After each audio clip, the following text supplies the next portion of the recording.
Pile-Poule. Dialogue pour le temps présent et pour les temps futurs.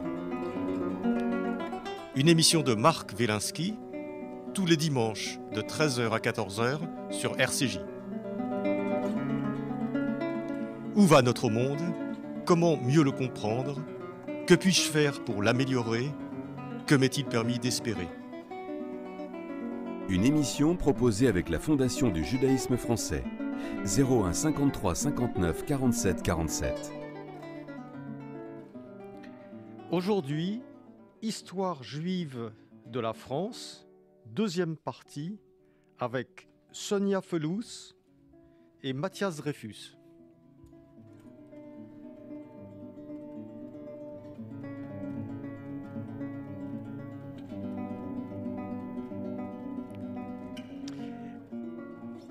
Nous poursuivons aujourd'hui notre exploration de l'histoire juive de la France, donc deuxième partie.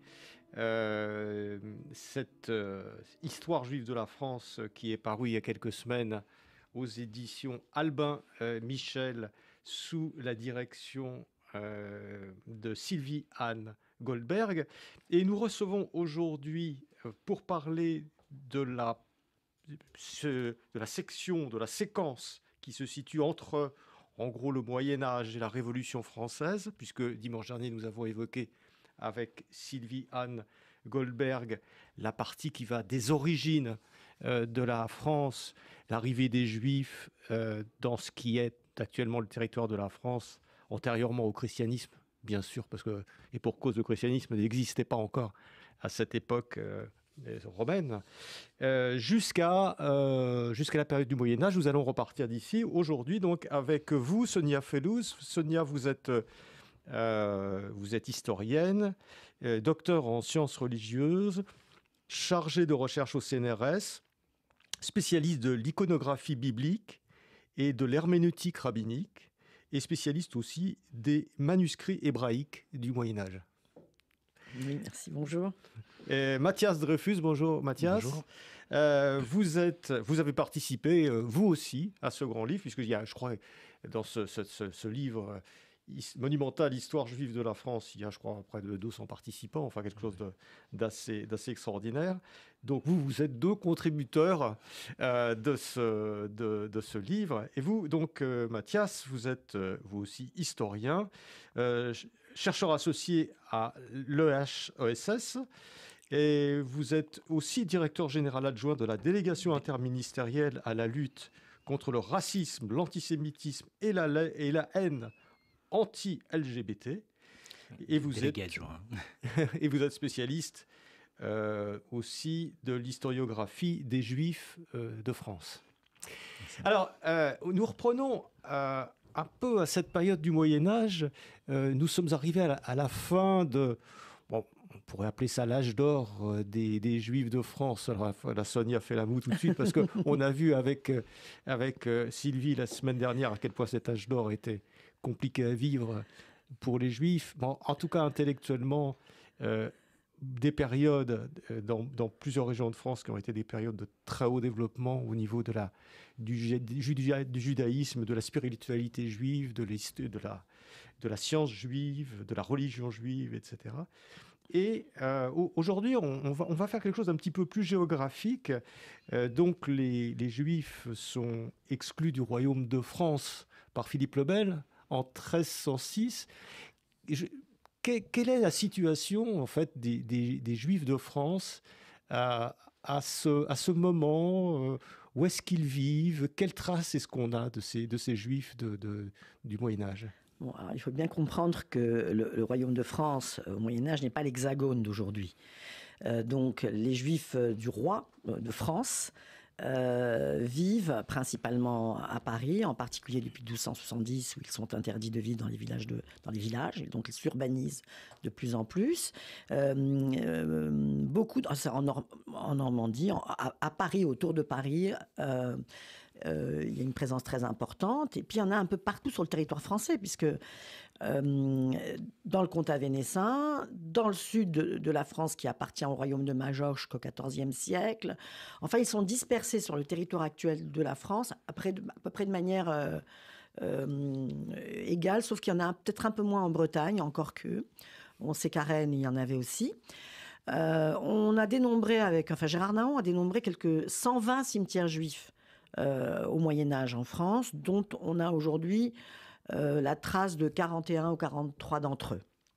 Autrement dit, ils étaient assez également répartis sur le territoire, avec des statuts un peu particuliers en fonction des lieux où ils se trouvaient. Ils sont les vassaux du roi de France quand ils sont dans le royaume de France, et après ils dépendent des pouvoirs sur place, le comtat vénessin, la papauté, le royaume de Majorque, le roi de Majorque en particulier, ou les rois d'Aragon après, etc. Donc chacun est sur son territoire, et il y a aussi l'Alsace-Lorraine, qui n'est pas toujours française. Et donc, par moment, elle l'est, par moment, elle ne l'est pas. En tout cas, au moment de l'expulsion, elle ne l'est pas. Du coup, les Juifs d'Alsace n'ont pas été expulsés. Tant et si bien qu'au moment de la Révolution française, on se retrouve avec une masse de Juifs alsaciens, 40 000 personnes à peu près, qui constituent pratiquement l'élément majoritaire de la population juive du nord de la France après la Révolution, qui vont arriver à Paris en masse, même si, et j'imagine que le public ne le sait pas assez, même si le mage le montre, une certaine partie de Juifs espagnols étaient arrivés en Espagne avec des privilèges accordés par Louis XIV, sous couvert d'être des nouveaux chrétiens, mais ils étaient en fait des maranes. On va revenir sur ces questions des maranes, etc. Donc il y avait la présence juive permanente en France, plus ou moins. Et on peut dire qu'à l'expulsion, 1305, il n'y en avait plus à Paris. Après, ils sont revenus. Et définitivement, ils sont partis complètement. Disons qu'il y a une présence, une absence juive à Paris et dans ses environs entre 1394 et la Révolution, même si on sait que des Juifs avaient séjourné à Paris pendant tout ce temps-là. Donc une longue absence officielle. Officielle, voilà. Des Juifs, puisqu'ils sont expulsés. Alors, juste avant l'expulsion par Philippe le Bel, si on prend Paris, où est-ce qu'ils habitaient un peu ces Juifs ? À quel endroit ils étaient ? Comment est-ce qu'ils vivaient ? Alors, les Juifs, au moment de l'expulsion, habitaient plutôt rive droite. En fait, ils avaient bougé entre le XIe et le XIVe siècle. Ils étaient d'abord dans l'île de la Cité. Ils ont été expulsés une première fois. Ils sont revenus. Et là, ils étaient rive gauche. Et n'oubliez pas que ce qu'on appelle rive gauche à l'époque, c'est un quartier qui est encore en construction. C'est encore un quartier en développement. C'est pas la rive gauche qu'on connaît aujourd'hui. Donc ils sont là, et on sait qu'ils ont leur cimetière. Ils ont deux cimetières au moins. Un qui est situé rue Galande, et on a des traces, on a tout ce dont je vous parle maintenant, c'est prouvé par des traces documentaires, bien sûr. Et ils ont un deuxième cimetière, donc ils en ont besoin, ça qu'il y a du monde, qui occupe un quadrilatère carrément, qui fait rue de la Harpe, boulevard de Saint-Michel, qui était ex-boulevard Sébastopol. Et donc, ça veut dire que c'est un lieu assez important. Et donc, à partir de 1250, on leur interdit d'avoir plusieurs lieux. Donc, on va fermer le cimetière de la rue Galande. Le cimetière de la rue de la Harpe va fonctionner jusqu'en 1306, ça c'est sûr. J'y ai trouvé des tombes qu'on peut dater plus tardivement, ça veut dire qu'ils le réoccupent à leur retour, sans doute, en 1315.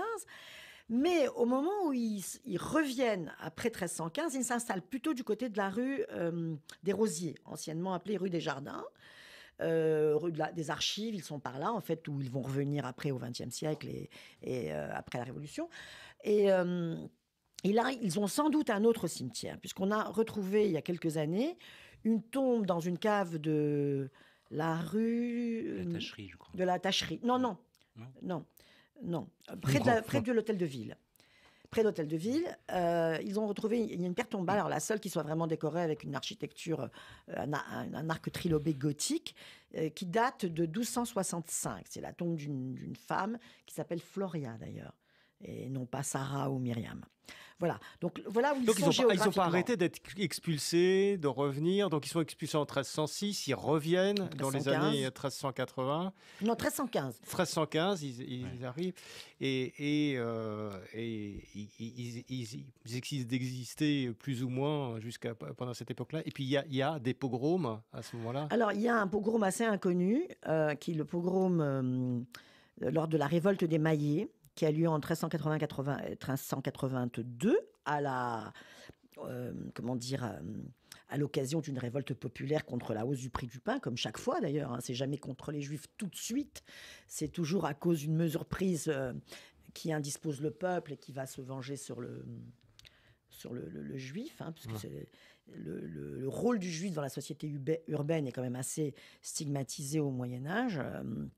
Pour différentes raisons, sur lesquelles on reviendra peut-être, parce que ce sont les mêmes raisons pendant toutes les périodes contemporaines et modernes qui vont... Oui, on a l'impression de rémanence. Voilà, et qui vont avoir la même résonance, et pour les mêmes raisons, qui sont dues d'ailleurs à des lois fomentées par des lois créées par l'Église, tout simplement.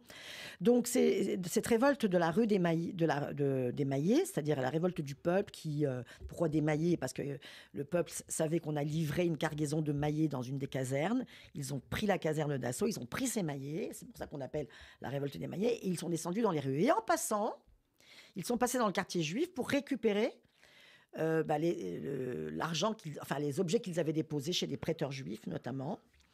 Et on sait par les détails des lettres de rémission qui ont été envoyées plus tard au roi par ceux qui avaient causé cette émeute, que grâce à ces lettres de rémission qui disent « Mais moi, j'ai rien fait, je suis juste allé chez celui-là qui avait tel métier, chez qui j'ai déposé une ceinture et qui m'a donné 3 sous, etc. » Et donc, grâce à cette révolte-là, qui a été pour la première fois réprimée par la royauté, parce que les Juifs ne sont pas revenus comme ça en 1315, ils sont revenus moyennant un arrangement avec le roi, c'est-à-dire des privilèges accordés contre une taxation particulière et contre, j'imagine, une production d'activité, un prêt pour le roi, etc. Les Juifs ne reviennent pas comme ça, ils sont toujours en accord avec le roi. Donc, cette révolte-là est réprimée parce que ça a indisposé... Ils reviennent quand ils sont utiles, en fait. Ils sont utiles, absolument, voilà. Évidemment. Donc, la révolte est réprimée, et tellement violemment que beaucoup de ceux qui l'ont commis se sauvent. Et puis, quelques années plus tard, ils demandent pardon au roi, ils veulent revenir. Et dans ces lettres de rémission, dans les enquêtes, dans les archives, on a, grâce à ça, les détails de ces métiers qu'on ne connaissait pas, que pratiquaient les Juifs. Les rues où ils habitaient, les sommes prêtées, et des métiers qui nous apparaissent. Donc, c'est là-dessus quels sont les métiers ? Il n'y a pas que les métiers d'argent. Absolument pas. Alors, il faut comprendre que pratiquement le prêt sur gage n'est pas le métier exclusif. C'est-à-dire que c'est rare qu'il y ait un Juif prêteur uniquement. Il est dans le commerce. Il pratique, que sais-je, la chaperonnerie, il pratique la fabrication de boucles de ceintures, toutes sortes de métiers d'artisanat en particulier. Et il prête des petites sommes aux tout venants. Les grands prêteurs à l'époque étaient les Lombards, c'était les Italiens. Les Juifs avaient un petit rôle, mais quand même qui était très utile dans la vie quotidienne du chaland, de celui qui a besoin d'emprunter. On parle même parfois de l'empreinte d'un étudiant pour son repas de midi qu'il rembourse le soir même, vous voyez ? Donc, c'est des petits prêts. Mais il faisait d'autres choses aussi. Voilà. Et alors, ce qui est intéressant aussi, excusez-moi, je vais finir là-dessus pour laisser la place. Ce qui est intéressant, c'est qu'on a repéré à peu près, en gros, parmi ces listes qu'on a récupérées, environ 120 prêteurs juifs, dont une grande partie étaient des femmes. Ah oui. Oui, absolument. Et les femmes ont des métiers, elles sont déclarées dans les registres de la taxe. Quand on lit les registres de la taxe, alors on a essayé de lever l'impôt comme l'impôt moderne, la création de l'impôt moderne, l'invention de l'impôt moderne, c'est environ 1290. On essaye de voir si on peut taxer tous les citoyens pour voir ce que ça peut rapporter à l'État. Donc on fait une liste en 1290 de tous les citoyens français, rue par rue, à Paris notamment, à Paris, je parle de Paris là, rue par rue. Et après, à la fin de ce registre-là, il y a la liste des Juifs, parce que c'est probablement une liste qui a été faite par les autorités communautaires, enfin les Juifs eux-mêmes s'organisent. Et on a les mêmes rues où vivent des chrétiens, qui sont énoncées, et on a la liste de ces Juifs-là. Alors, ce qu'il y a de frustrant pour nous, les historiens du judaïsme en particulier, c'est que pour les chrétiens, on a systématiquement le métier. Pour les Juifs, on n'a pas systématiquement le métier. On a parfois le métier, on a les noms et on a parfois les provenances. Donc on voit que l'origine des Juifs de Paris était diverse. Beaucoup de Normands, par exemple. Beaucoup d'Anglais, après l'expulsion des Juifs de 1290. Par exemple, on a Rose Langlèche. Langlèche, ça suit les noms de ceux qui arrivent d'Angleterre. C'était déjà des réfugiés donc, qui venaient... Déjà des réfugiés, bien sûr. Il y a beaucoup de gens de Dreux, de Normandie qui viennent aussi. Et parmi ces gens-là, on voit que les femmes sont aussi inscrites sur le registre de la taxe. Donc elles commercent, parfois en leur propre nom, parfois ce sont des taxes de feu, c'est de la famille entière qui paye. Et on arrive à avoir des filiations dans ces registres de la taxe. Et je terminerai sur ce fait intéressant dont j'ai parlé dans le livre, c'est que les noms de ces juifs dans les registres de la taxe ne sont pas les mêmes noms que ceux qu'on trouve sur les pierres tombales, sauf pour les femmes. Parce qu'ils ont un nom commercial d'une certaine façon. Ils ont un nom civil qui est plutôt chrétien ou qui est français, française. À consonance française. Oui. Yvette, ou traduction de l'hébreu en français, joie. Belle, belle assez, belle. Alors qu'Isabelle est très à la mode chez les chrétiens, on a le belle chez les juifs, mais on n'a jamais une Isabelle. On a Yvette, et on a bien sûr Myriam, Esther, etc. Voilà. En gros, qui sont les juifs de France. Ils sont français, en fait. Alors, Mathias Dreyfus, on va un petit peu avancer dans cette histoire. Donc, à partir du XIIIe, XIVe siècle, les Juifs sont plus ou moins exclus, très absents, je dirais, dans le royaume de France. Mais il y a une espèce de double mouvement, puisqu'à ce moment-là, évidemment, le royaume de France s'agrandit dans les siècles, dans les décennies et les siècles qui suivent, et récupère finalement des Juifs qui étaient dans d'autres régions périphériques, au sud, à l'ouest, à l'est.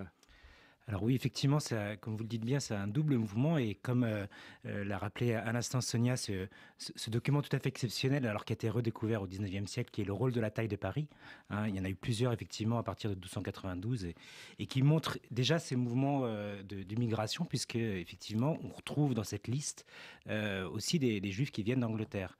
Et juste pour un dernier point là-dessus, parce qu'effectivement, c'est un document tout à fait fascinant qui avait aussi travaillé Gérard Nahon et d'autres historiens du judaïsme, c'est le fait qu'on a à la fois une présence, je dirais, des Juifs dans la communauté parisienne, mais aussi un phénomène de ségrégation. Et c'est aussi quelque chose qu'on va retrouver à l'époque moderne. Je pense alors notamment à des petites communautés dont on va reparler, qui sont les communautés ce qu'on appelle les Juifs du Pape, où on a à la fois une présence très ancrée, je dirais, dans la vie urbaine, et néanmoins, quand même, un phénomène de ségrégation spatiale très marqué. Donc, effectivement, on a ce double mouvement en permanence. Et par ailleurs, comme vous le dites aussi, le XIVe siècle est un siècle d'expulsion, non pas seulement à l'échelle du Royaume de France, mais à l'échelle européenne. La seule exception, et d'ailleurs, vous en avez parlé avec Pierre Savy, c'est ce qui se passe du côté de l'Italie des Princes, où là, au contraire, il y a un mouvement plutôt d'accueil de populations qui ont été expulsées du reste de l'Europe. Et donc, on a à la fois des départs, et puis, je dirais, le XVIe siècle, alors, au XVe siècle, donc la dernière grande expulsion des Juifs de France, c'est 1394, donc à la toute fin du XIVe siècle. Au XVe siècle, on a donc à la fois un mouvement de départ et puis un mouvement sur lequel on n'assiste pas forcément souvent, faute de preuves, faute de sources, c'est des conversions. Très importante. Alors, on a des documents, et ça, Daniel Yancouagou a beaucoup travaillé sur ce qu'on appelle les néophytes, mais qui sont convertis dans le royaume. C'est les nouveaux convertis, enfin, c'est les nouveaux chrétiens. C'est des nouveaux chrétiens. Alors, pas au sens forcément où l'entendent les spécialistes du judaïsme espagnol, mais en tout cas, c'est des gens qui se sont convertis ou qui ont été convertis donc, au christianisme. On en trouve beaucoup du côté du royaume de Provence, c'est assez bien documenté. Mais on a aussi effectivement donc ces mouvements d'expulsion. Et comme le disait bien Sonia Fellouz donc juste avant, ces expulsions, elles vont aussi aller en direction de l'Est de la France, c'est-à-dire notamment vont aller, je dirais, nourrir les effectifs des communautés juives d'Alsace. Alors, justement, Mathias, quels sont, à ce moment où il y a l'expulsion des Juifs, disons, du centre du royaume de France, et quels sont, dans le territoire actuel de la France, les endroits où il y a des communautés de Juifs importants et qui sont réannexés d'une certaine façon dans ces nouveaux territoires du roi? Alors, au XVe siècle, dans ce qui est alors, à ce moment-là le royaume de France, quasiment pas. XVIe siècle, ça commence, mais il y a deux mouvements, il y a deux communautés distinctes avec des histoires clairement séparées. Chronologiquement, on va prendre d'abord la date de 1550, qui est la date des lettres patentes qui sont accordées par le roi Henri II aux marchands portugais à Bordeaux. C'est une première Donc c'est date. Bordeaux, c'est un centre. Bordeaux-Bayonne. Bordeaux-Bayonne. Bordeaux-Bayonne devient un centre. À partir de quel moment Donc on a cette date de 1550, mais encore une fois, j'insiste sur le terme des lettres patentes. Ça ne mentionne pas des Juifs, mais mentionne des marchands portugais. Or, on le sait, à l'époque et pendant toute la période moderne, quand on parle de marchands portugais, c'est en fait pour désigner des nouveaux chrétiens ou des judaïsants. Donc ce sont des Juifs ou des Juifs convertis qui viennent du Portugal, souvent d'Espagne d'ailleurs, et qui ont transité par le Portugal tout à après fait. l'expulsion des Juifs de 1492, et qui, évidemment, c'est logique, se retrouvent, c'est géographiquement logique, se retrouvent pas mal dans le sud-ouest. Voilà, alors ce qui est important à souligner, c'est que donc on a d'un point de vue chronologique, cette première mention, on en a une quelques années plus tard, mais à l'autre bout du royaume, qui est à Metz. Et c'est pas un hasard, à chaque fois, c'est la périphérie du royaume. Hein, et donc, on a ce mouvement. En fait, alors, du côté de Bordeaux... À Metz, on est plutôt en territoire ashkénaze, si on peut dire les choses de façon clairement en territoire schématique. ashkénaze. C'est même ça deviendra au XVIIe, XVIIIe siècle l'une des grandes capitales de la culture talmudique et rabbinique, donc à l'échelle de l'espace ashkénaze, donc Metz. Et effectivement, là, c'est pour d'autres raisons. Là, cette fois-ci, ce sont clairement des Juifs qui sont reconnus. C'est quelques familles juives qui avaient été expulsées, qui reviennent dans les années 1560 à peu près, et donc toujours le même roi, Henri II, reconquiert la ville de Metz qui fait partie des trois évêchés, qui est une terre d'empire. Il assure sa protection et puis progressivement, il en devient le propriétaire d'une certaine manière, il rattache au royaume de France. Et donc ces Juifs qui sont là sont reconnus par le roi de France. Donc on voit qu'il y a quand même une distinction avec ce qui se passe à Bordeaux. Alors les rois de France, ils croyaient être débarrassés des Juifs et ils s'étendent et ils en retrouvent à plusieurs endroits. Oui. Et en réalité, à la fois, il les retrouve et ce thème qu'on a déjà abordé de l'utilité, il revient cette fois-ci de manière, je dirais, vraiment prépondérante parce que c'est sous couvert. Alors, d'utilitarisme, c'est peut-être anachronique de le dire, mais en tout cas de cette pensée mercantiliste et donc de l'idée que, on a besoin de capitaux. Pour développer le commerce, pour développer donc l'économie, et donc ce qui va encourager les rois de France à la fois donc à faire venir et à protéger d'une certaine manière ces nouveaux chrétiens dans le sud-ouest de la France. À l'est, c'est un petit peu différent puisque les Juifs ont une autre fonction, le commerce, mais aussi surtout la fourniture aux armées. Et Metz est une ville de garnison, elle est aux avant-postes. Oui, ils fournissent les armées en chevaux. Absolument, voilà. En bétail. Voilà.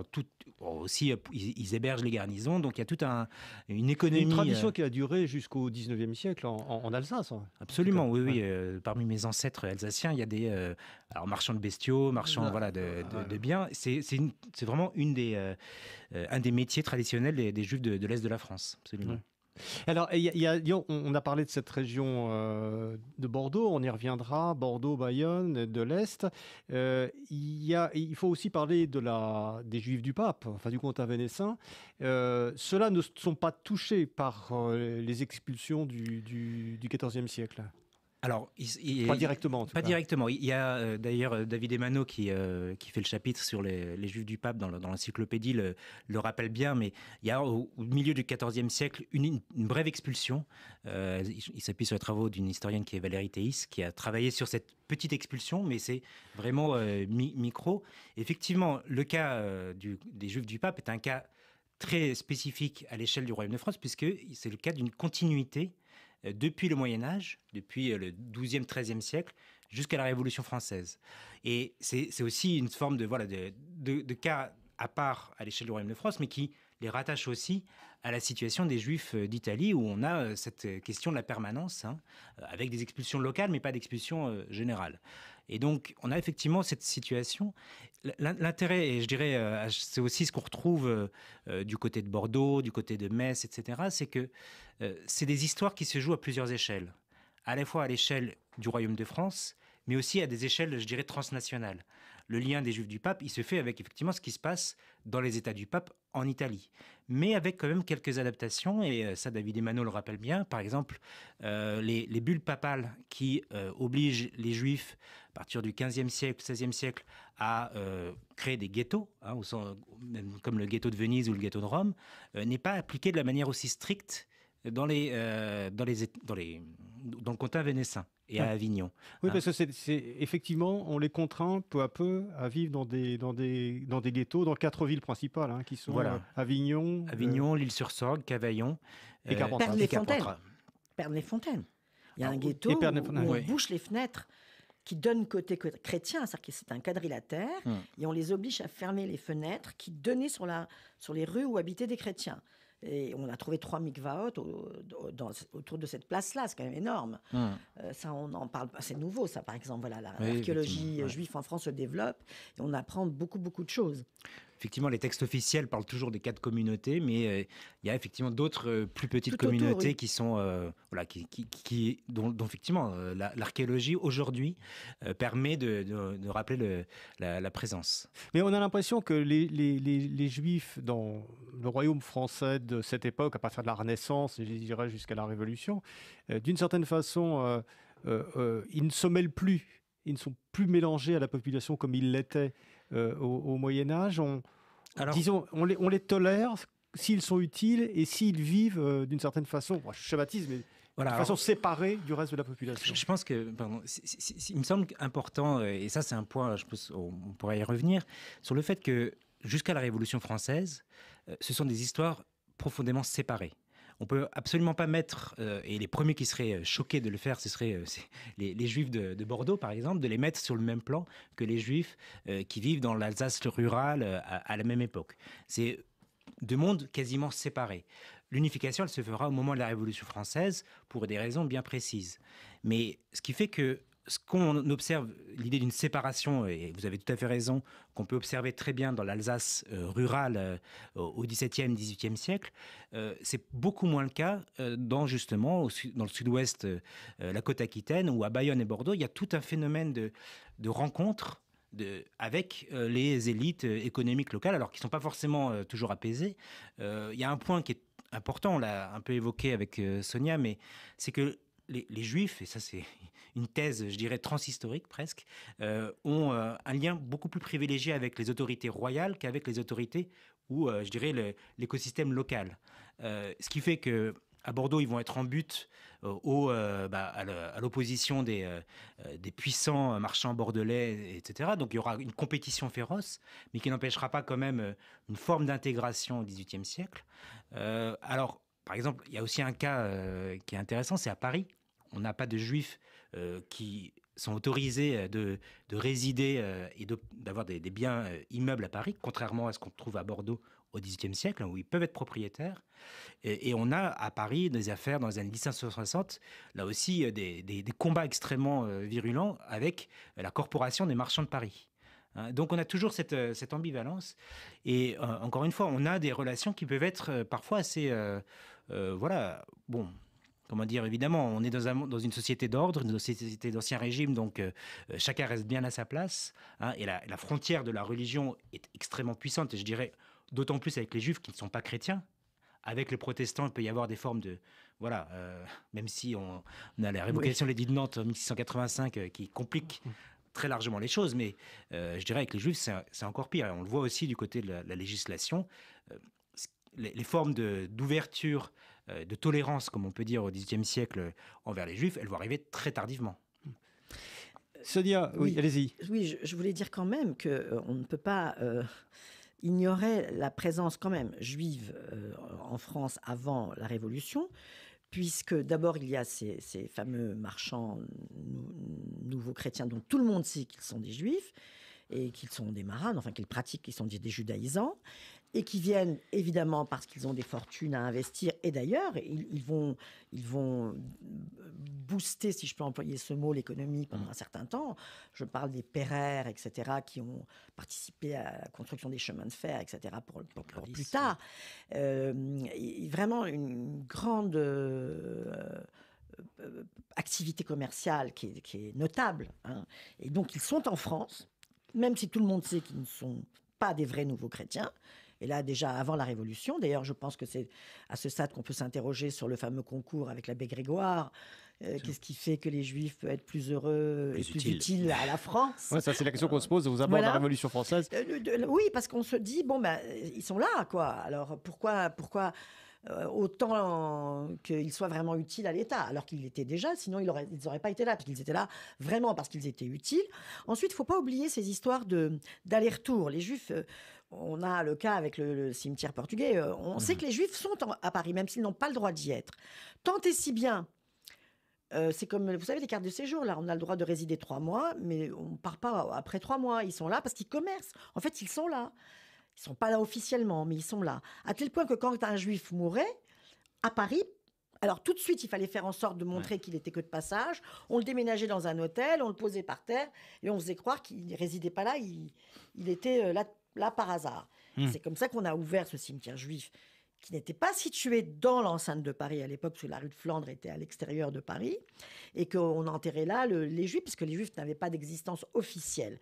Mais tous ces maranes qui étaient des Juifs se faisaient enterrer comme des Juifs dans ce cimetière de l'avenue des Flandres, et parfois aussi dans les cimetières chrétiens, parce que tous n'étaient pas des judaïsants, évidemment. Mais ce que je veux dire, c'est qu'il y avait quand même une présence sous-jacente permanente, même si elle n'était pas reconnue officiellement. Elle ne va être officialisée, en fait, que parce qu'elle est là, à mon avis, qu'avec la Révolution française. Vous voyez, c'est pas comme s'il n'y avait pas de juifs du tout, et que d'un seul coup, on décidait, tous les juifs revenaient. Non, la Révolution, finalement, elle va officialiser un état de fait. Voilà. Mathias. Je suis entièrement d'accord avec ce que dit Sonia. Effectivement, il y a une source tout à fait exceptionnelle qui nous permet de voir un peu cette vie vraiment semi-clandestine des Juifs à Paris au XVIIIe siècle. Ce sont justement les registres des commissaires de police. Ça se trouve aux archives du Châtelet, c'est la série Y des archives nationales, si ça intéresse quelqu'un. Et c'est tout à fait passionnant parce qu'on voit vraiment ces vies, alors, sont à la fois, comme dirait Arlette Farge, des vies fragiles, donc de personnes qui sont là. Alors souvent, effectivement, c'est des colporteurs. C'est des sans-papiers de l'époque, quoi. Oui, d'une certaine manière, c'est des sans-papiers. Alors, ils partagent cette condition avec d'autres religions. Je pense notamment à des chrétiens orthodoxes qui sont à peu près la même situation. Donc voilà, on a des individus, mais alors on a aussi par exemple des gens qui sont quand même avec une certaine aisance financière, qui viennent justement du sud-ouest, de Bayonne et Bordeaux, et qui meurent de façon accidentelle à Paris, et donc doivent être inhumés. Toujours ces rapports des commissaires de police. Alors c'est intéressant, il y a un commissaire de police au XVIIIe siècle qui est spécialisé dans les Juifs, d'une certaine manière. Donc ça facilite la recherche aussi, parce qu'il suffit d'aller chercher dans ces rapports-là. Et il dit que l'enterrement doit se faire toujours de façon la plus discrète possible, et la nuit. Donc voilà, c'est aussi une manière de à la fois reconnaître et surtout ne pas faire en sorte que ça s'ébourite trop. Alors, ça se voit aussi dans la religion, puisque dans toute cette période qui va finalement de la Renaissance jusqu'à la Révolution française, et notamment dans le sud-ouest où vous parliez des Juifs convertis au christianisme, les conversos, les néos, les nouveaux chrétiens, etc., on assiste de façon très diversifiée, mais à une certaine rejudaïsation aussi des populations, notamment dans le sud-ouest, dans cette région-là. C'est-à-dire que peu à peu, l'étau se dessert. Et alors, il y a ceux qui sont devenus définitivement chrétiens, mais il y en a un certain nombre qui reviennent peu à peu à la religion de leurs ancêtres, d'une certaine façon. Tout à fait. Alors, c'est officialisé par des lettres patentes en 1723. C'est-à-dire qu'on abandonne la fiction de la catholicité, c'est-à-dire que pour la première fois, ce sont des lettres patentes qui sont adressées aux Juifs de Bordeaux, ce qui va provoquer un certain nombre de remous, parce que c'est la première fois que le roi de France reconnaît officiellement, alors il y avait eu Metz, il y a eu le précédent messin, mais en tout cas à Bordeaux. Et effectivement, au XVIIIe siècle, il y a on va les appeler des nouveaux Juifs. On avait eu un phénomène similaire un siècle auparavant à Amsterdam, où on avait eu des nouveaux chrétiens qui étaient arrivés à Amsterdam et qui avaient redécouvert le judaïsme à ce moment-là. Alors, ça provoque souvent des situations, des identités un peu duelles avec des conflits. Et il faut avouer que les Juifs de Bordeaux, à la veille de la Révolution française, étaient quand même reconnus comme étant les moins religieux, les moins orthodoxes par rapport notamment aux Juifs d'Alsace. Et donc, il y avait quand même une forme de critique sur Donc, ils étaient ils étaient plus fréquentables ou plus tolérables parce que Pour Napoléon, oui. C'est ça. Pour Napoléon, certainement. Pour Napoléon, en gros, quand Napoléon, mais ça vous y reviendrez avec Rita Hermann Belot, mais ça sera la semaine prochaine. Voilà, quand il imagine donc de refonder le judaïsme français, son modèle, ce sont les Juifs de Bordeaux qu'il a rencontrés, et je dirais le repoussoir, clairement, ce sont les Juifs d'Alsace. Hein. Ouais. C'est vraiment le repoussoir extrême. Ouais, et un modèle qui... Mais alors, bon, la Révolution, lorsqu'on arrive aux abords de la Révolution française, donc il y a de nouvelles idées, il y a ce mouvement des Lumières, qui a son pendant évidemment dans toute l'Europe, en Allemagne, et qui a son pendant dans le judaïsme aussi. Donc, parce que tout ça, c'est une évolution à la fois de la France, je dirais, de la politique, de la société, de l'économie française, et aussi un mouvement dans le monde juif lui-même, un mouvement des idées dans le monde juif. Alors, vous le disiez tout à l'heure, Sonia, les Juifs sont là au moment de la Révolution française, donc il faut bien en faire quelque chose. Alors, qu'est-ce qui se passe exactement? Mais ils sont très actifs pendant la Révolution française. Ils prennent part vraiment au débat, ils prennent part à la Révolution elle-même, ils sont des têtes penseuses parfois. On a les traces de leur militantisme, vraiment, pour cette acquisition des droits. Mais ce que je voudrais dire un tout petit peu avant, simplement, c'est que cette présence juive, même si elle n'est pas officielle ou formelle, elle est là aussi par... l'influence de leur histoire dans sa traduction artistique. Par exemple, on a un renouveau de thèmes bibliques subitement, comme le thème d'Esther, qui va devenir très très à la mode à la faveur du retour de ces maranes qui s'identifient à Esther, qui a dû cacher sa propre religion pour survivre. Et on va voir même la reine Catherine de Médicis en guerre contre l'Espagne, qui va se faire représenter en Esther dans ces espèces de collections de dessins du Louvre, là, et la comédie de Racine, la tragédie de Racine, devrais-je dire, tragédie de Racine, qui, par exemple, même par les Juifs, va être adoptée. C'est-à-dire que le livret, ce sera le premier opéra chanté chez les Juifs, mais c'était en Italie, peu importe, mais sur le livret de Racine. Autrement dit, là, avec l'arrivée de ces nouveaux chrétiens, de ces Juifs qui étaient déjà absents de France pendant presque un siècle, on a un renouveau culturel et un renouveau littéraire et un renouveau artistique qui va puiser ses racines dans l'expression artistique et historique de ces Juifs qui reviennent avec une histoire souterraine, mais qui néanmoins apparaît dans leur actualité. Vous voyez ? C'est-à-dire qu'en fait, ce sont des Juifs convertis, ils arrivent en France, ils sont expulsés d'Espagne, et donc immédiatement, ils ont des positions importantes. Probablement, ils sont proches de la cour, comme souvent. Il faut bien noter que c'est le judaïsme de séfarade qui est le judaïsme de pointe en France, dans le Royaume de France et autour de Paris en particulier. Le judaïsme alsacien, comme a dit Mathias Dreyfus, c'était un judaïsme plutôt tourné vers l'étude, déjà plutôt agricole, et puis plutôt orthodoxe, alors que, de fait, par leur statut de marane, ils étaient un peu moins orthodoxes, évidemment, mais surtout riches et versés dans les œuvres sociales, d'une part, et dans les œuvres industrielles. Enfin, ils étaient vraiment des gens très actifs. Et du coup, des mécènes dans l'art. Donc, ils commanditaient des œuvres, etc. Et on va voir une profusion de ces scènes-là qui sont témoins de leur propre histoire. Job, qui a tout perdu en Espagne et qui se retrouve 2 fois plus riche, ou en Italie ou en France, quand ils ont retrouvé une situation. Et ces thématiques-là vont devenir les thématiques phares de la peinture, de la Renaissance et de l'humanisme du 7e, 18e, etc. etc. Et c'est pour ça que je dis qu'on ne peut jamais sous-estimer les racines judéo-chrétiennes de la France. Oui, c'était une France qui, effectivement, s'inspirait de l'histoire juive, mais avec peu de juifs, quand même, présents, ou alors de façon très souterraine. Ils ne sont pas présents physiquement. D'abord, ils sont présents par l'apport de leur science, c'est-à-dire, par exemple, l'exégèse de Rachi qui a marqué complètement les écoles de pensée chrétienne, l'école de Saint-Victor, Nicolas de Lyre, etc. Donc la France, l'exégèse, si vous voulez, rabbinique est présente partout, même sans que les chrétiens le sachent.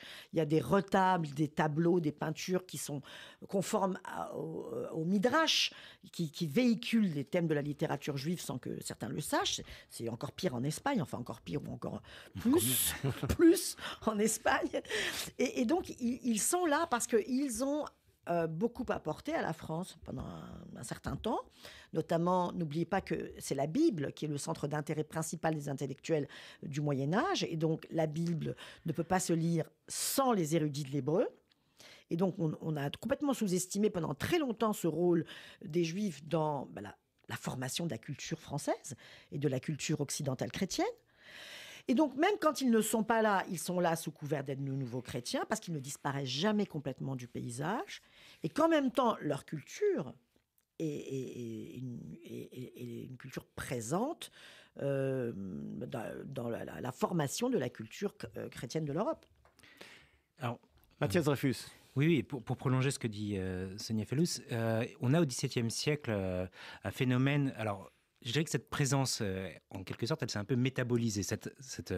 La présence des Juifs, une fois l'expulsion consommée, on va dire, on a à la fois ces convertis qui reviennent aux marges du royaume. Certains, et ça, Sonia, tu l'as très bien dit, mais vont avoir un rôle actif dans la traduction, dans les traductions notamment de la Bible, de l'Ancien Testament. On a des Juifs convertis qui font ce travail-là. Et puis, au XVIIe siècle, on a, et ça c'est à l'échelle européenne, ce phénomène de fascination pour ce qu'on va appeler la République des Hébreux. C'est Eric Nelson. Et donc, on a vraiment une sorte d'irrigation, cette fois-ci, de la culture politique savante, des juristes qui vont s'inspirer de ce qu'ils appellent la République des Hébreux, littéralement, pour nourrir des réflexions sur le droit naturel, etc. Et donc, au XVIIIe siècle, il y a aussi cet héritage-là. Donc, au moment, effectivement, des Lumières, donc là aussi, encore une fois, un mouvement européen, avec là aussi quand même une force, enfin, je veux dire, un point très important en France, puisque c'est vraiment la France qui est à la tête du mouvement. Mais évidemment, en Allemagne, on a le mouvement de la Haskalah, donc avec Moïse Mendelssohn, qui tente une traduction dans le judaïsme et notamment dans une volonté de réforme de l'éducation au sein du judaïsme allemand, inspiré des idéaux à la fois des Lumières, mais aussi effectivement des prédécesseurs des Lumières, de Leibniz, etc. Et donc, c'est ce qui fait que on va avoir cette présence, donc pas forcément physique, mais aussi, je dirais, très savante, intellectuelle, de cette pensée juive, on peut dire, au XVIIe siècle, et puis d'une autre manière au XVIIIe. Oui, et la création de la chaire au collège de France, chaire d'hébreu au Collège de France, c'est 1538, même si elle avait déjà, on avait tenté en 1518, et elle est finalement officiellement 1538. Et on va chercher un juif d'Italie converti pour venir enseigner au Collège de France l'hébreu, parce qu'on se rend compte que finalement, on a besoin de connaître le texte originel pour comprendre bien... pour revoir les traductions qui sont fausses. Oui, tout à fait. Et d'ailleurs, dans l'encyclopédie, il y a un très bel article de Brigitte Myriam Bedos-Rezac sur le XVIe siècle. Alors, c'est un siècle sans juifs, particulièrement à Paris, mais effectivement, il y a une sorte de mythologie nationale, notamment l'idée d'une sorte de Gaule hébraïque. Le XVIe siècle est un siècle de réinvention des origines permanent, et donc on va retrouver des ancêtres à la fois druides et un peu hébreux, pour imaginer ces origines de la Gaule qui se démarqueraient des autres royaumes européens. Et donc on a quand même cette présence, et ça explique aussi le souci d'avoir un hébraïsant au Collège de France, pour nourrir aussi cet imaginaire. Il y a des humanistes comme Guillaume Postel aussi qui découvrent des stèles hébraïques déjà. À ce moment-là, et qui imagine, fantasme, on peut le dire, sur des origines hébraïques du peuple français même. Donc, vous voyez, ça va assez loin. Mais quand tu dis fantasme, je vais un peu réinventer l'origine juive de la Gaule. On sait qu'il y a des juifs en France depuis bien avant l'arrivée des Francs. On a les traces de leur présence archéologique quand même. Bon, rien que ça déjà, sans même parler des traces dans les textes de loi. Même si c'est contre eux, c'est bien la preuve de leur présence. Et aussi, l'accueil leur a fait les Carolingiens quand même. Ils ont été quand même très, très utiles à Lyon. Ils ont été utiles pour le développement du commerce. Ils ont été utiles le long des fleuves. On connaît les comptoirs commerciaux. Maintenant, l'humanisme, c'est vraiment intéressant. C'est vraiment intéressant à double titre. D'abord parce que les protestants se sont identifiés aux Juifs dans leur persécution, etc. Et donc, du coup, il y a eu une espèce pas de complicité, mais d'empathie un peu, et puis de nécessité de redécouverte de ce destin hébreu auquel les protestants se comparaient. Et par ailleurs, ce sentiment très fort, déjà au début du Moyen-Âge, déjà dans le paléochristianisme, 5e, 6e siècle, cette nécessité très forte qui s'est tout de suite fait ressentir dans le monde chrétien, qui s'était éloigné du judaïsme, puisque les chrétiens finalement n'étaient plus des juifs, n'avaient jamais été vraiment des juifs, mais plutôt des païens. La nécessité de connaître le texte originel pour comprendre bien les racines de sa propre culture. Et cette nécessité, elle a toujours été présente pendant tout le Moyen-Âge, mais elle a été décuplée à l'humanisme. Et je pense que ce n'est absolument pas un hasard si de très nombreux juifs, on se demande comment d'ailleurs, ils étaient là donc, ont participé à cette révolution française. Et ce temps des Lumières, là aussi, est éclairé par une certaine lecture universelle qui est tout à fait propre à la lecture juive. Alors, justement, cette lecture universelle, on a l'impression quand même que ce XVIIIe siècle et cette révolution naissante pose un problème vis-à-vis des Juifs, et même pose un problème aux Juifs. C'est un peu, au moment de la Révolution, c'est un petit peu résumé par la fameuse phrase de Stanislas de Clermont-Tonnerre, c'est-à-dire qu'on va vers l'émancipation des Juifs, c'est-à-dire que là, effectivement, les Juifs vont devenir ce qu'on appelle des citoyens actifs, c'est-à-dire qu'ils vont perdre leur statut de citoyens de seconde zone. Et on dit à ce moment-là, le comte Stanislas de Clermont-Tonnerre dit à l'Assemblée nationale, il faut tout refuser aux Juifs comme nation et tout accorder aux Juifs comme individus. C'est-à-dire qu'on a l'impression que ce qu'on veut, on veut bien accepter les Juifs, mais si la nation juive disparaît. Oui, alors c'est effectivement une phrase prononcée par le comte de Stanislas de Clermont-Tonnerre le 24 décembre 1789, si je ne me trompe pas, et qui c'est cette phrase qui a donné une sorte le là de ce qui s'est passé pendant la Révolution française. Cette idée d'une émancipation conditionnée à l'abandon, effectivement, des pratiques communautaires, etc. Ce qui est en réalité, effectivement, la pensée. Alors, c'est la pensée de l'abbé Grégoire quand il écrit l'essai sur la régénération morale, physique, morale et politique des Juifs, qui paraît au printemps 1789, donc juste avant les États généraux. Et donc, il y a effectivement cette idée d'une régénération, ça veut dire d'une conditionnalité. Il faut que les Juifs se régénèrent, soient régénérés pour pouvoir accéder à la citoyenneté. Ce que montre bien à la fois Maurice Samuels, notamment dans son chapitre, c'est que en fait, ce qui guide Clermont-Tonnerre et ce qui guide les constituants en 1789, c'est un juridisme. Et qui est marqué au sceau de l'universalisme. C'est-à-dire que le droit doit s'appliquer c'est très cohérent, à tous.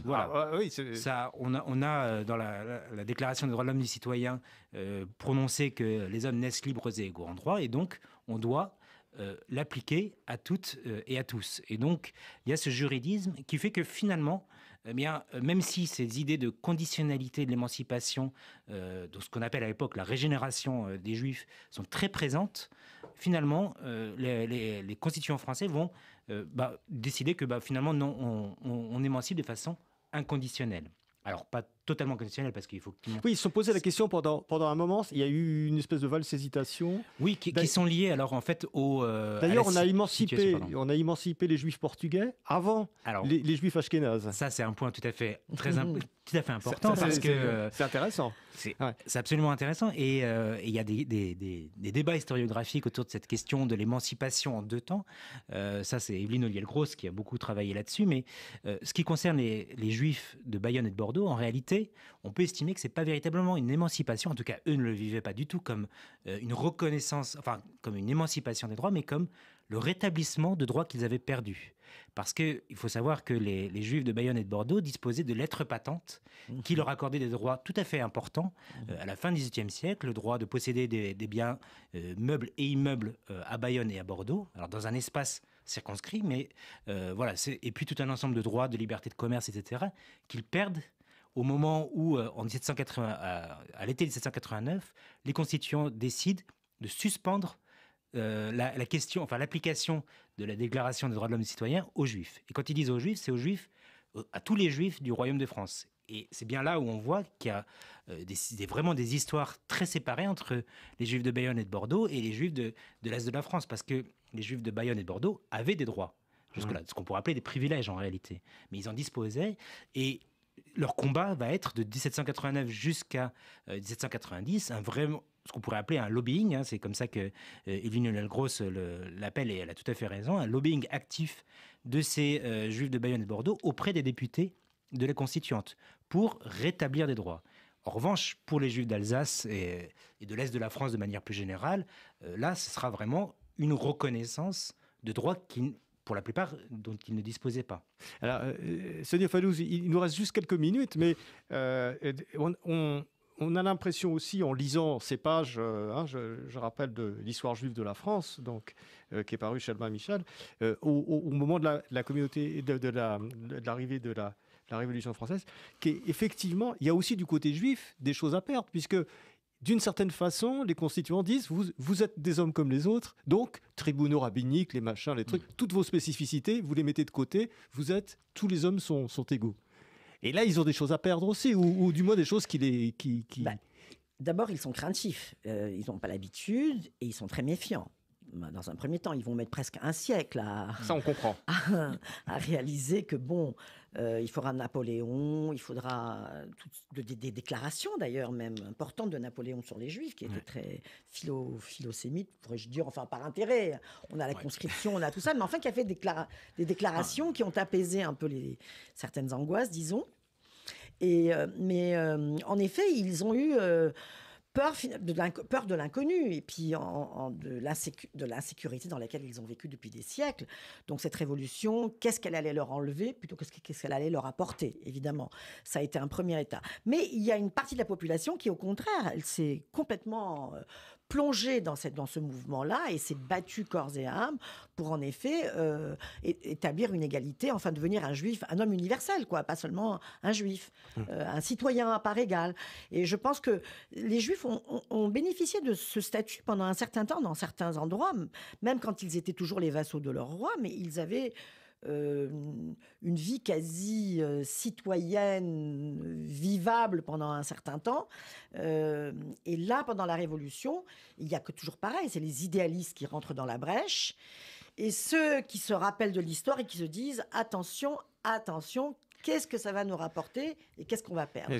Mais il faut un siècle avant qu'ils s'habituent à cette idée-là. Ils ont bien fait de se méfier parce qu'on verra dans la suite, c'est-à-dire dimanche prochain, de l'histoire où on va continuer cette histoire juive de la France à la Révolution, de l'époque napoléonienne, puis du 19e siècle, qu'effectivement, tout ça n'est pas si simple. Merci beaucoup, Sonia Fallouz. Merci, Mathias Dreyfus, d'être venu à Pile Poule aujourd'hui. Et à très bientôt. Merci à vous.